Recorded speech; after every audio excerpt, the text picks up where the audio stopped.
Perhaps that we can help Donald Trump, prophet and the liberator in his own right, to re-enter this land of promise he led so well for 4 years, then had abruptly taken from his hands by hook and or crook. Actor and certified MAGA lunatic Jim Caviezel broke at least half of the 10 commandments in just this short segment, and he's not done yet. He has so much more to do. With our help as Catholics, he might yet cross the river again and lead us to the better future that he has envisioned. Caviezel, who played Jesus in Mel Gibson's Passion of the Christ, has been down the rabbit hole for quite some time now. We have a Rothschild Pope, and there are great Americans out there that are fighting right now, fighting with all their hearts, but they don't have a voice. So I'll be that voice. I saw what John the Baptist did. I think about him all the time in this situation. Would you lose your head for Christ? Would you? I would. We have to do a lot more, and we got to start with Donald Trump. What do you mean? Well, he's got to be in there because he's going to go after the traffickers. Do you think he would? Do you think he understands that? We were with him last night. Oh, I didn't know that. Bedminster, yes. Yeah. Oh, we so he's going to be moved to do something. I didn't know that. Oh, he wasn't here last night. This is the new Moses. I mean, I'm still Jesus, but he's the new Moses. Pharaoh, let my children go free. All right. See, it keeps changing. It either this or that. See, and this is where it's a joke. When and Americans are seeing this. We're talking about this all the time. But I was given good data on this, and now I realize, well, wait a minute. Maybe Putin was defending himself. Well, who is NATO? Who is the UN? And who are the central banks? Who is the IMF, the ECB, the private West central banks, the the Rothschild banks? And then you start going, wow, this is fascinating. With the rise of Trump and the parallel growth of various conspiracy movements, Caviezel found a new community to call home, especially given that these movements prey on people who are already vulnerable and susceptible to dangerous lies. This illustrated meme he reshared last week with QAnon slogans and a Q on his lapel is one of his most brazen endorsements of the conspiracy theory. Even President Donald J. Trump put that on there, a guy wearing a Q pin, storm is upon us, patriots are in control.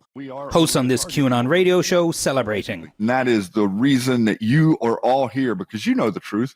You all know who Donald Trump really is. You all know who the fight is really about and who the players are that actually want to destroy our country. So when we hear, and they're going to start to do this, they're going to put the labels on us, Christian nationalists, all this crazy stuff. And I've already heard it the last couple of weeks about the separation of church and state. That's total nonsense. Total nonsense. Total nonsense. And you're going to hear more of this. We are going to be attacked. Disgraced Trump national security advisor and conspiracy believer Michael Flynn was also in attendance, speaking at the same event as Caviezel, broadcasting a clear sign to both conspiracy theorists and Catholics that Donald Trump is their guy. This guy did the greatest movies, every single one, and every time he goes on television, it becomes a classic.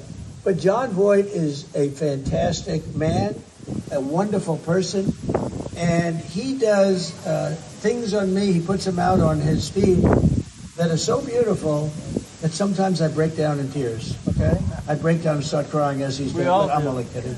My public doesn't want to see me cry. Trump is the only man that can destroy the negative propaganda that has been sworn into this office. The one man that was ridiculed, destroyed as Jesus, Trump, can come back and save the American dream for all and make America great with the dignity, with the power of who she is.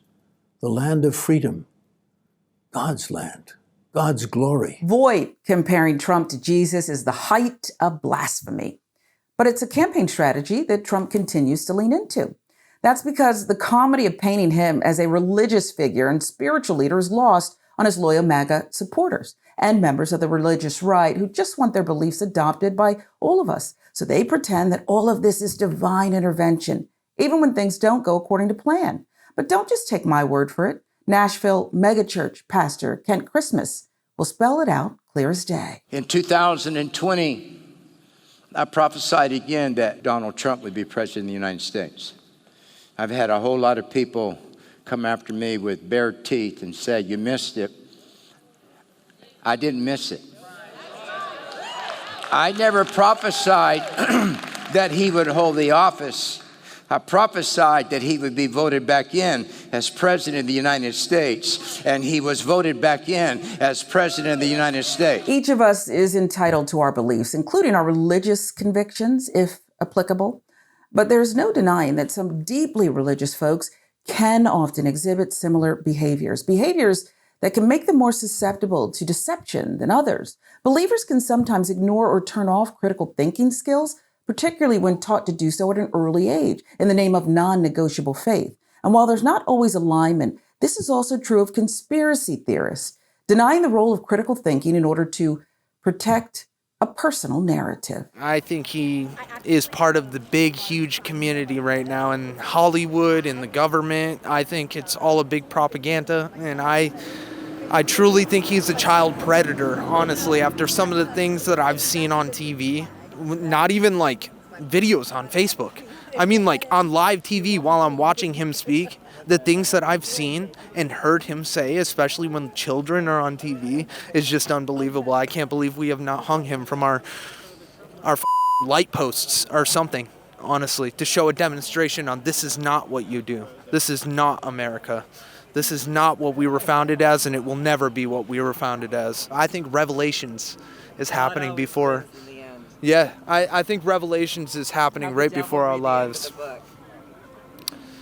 I think Revelations is happening right now.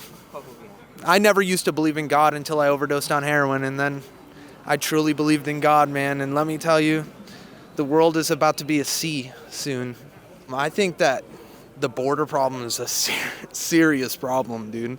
I think that soon it's going to be the Hunger Games type issue, you know what I mean? But what would you like to see happen down there? I would like to see Trump get into office and eliminate the presidency. Simple as that. There shouldn't even be a president. Our company shouldn't be a corporation. Our country, my bad, shouldn't be a corporation. Simple as that. And there's a lot of evil people ruling this world. But he's running for the presidency. Doubtful he'll eliminate the presidency, right? I hope he does. I hope he does, because our forefathers they wanted as little government as possible for a reason. It's because the government's bad, man. And so the very first day, if Trump were to win again, would you, what's the first thing you'd like to see him do? I think because of everything that's going on, even if Trump wins, things are going to be bad no matter what. There's a certain family and there's a certain higher-ups that control our country. And which family is that? The Rothschilds. It's the bankers, bro. We shouldn't be involved in banking whatsoever at all. I mean, our forefathers created this country with a vision, and what we are living right now it's not that vision whatsoever. I'm a constitutionalist. This is a constitutional republic. We're not a democracy. People who think that we're a democracy are idiots. I mean, they're completely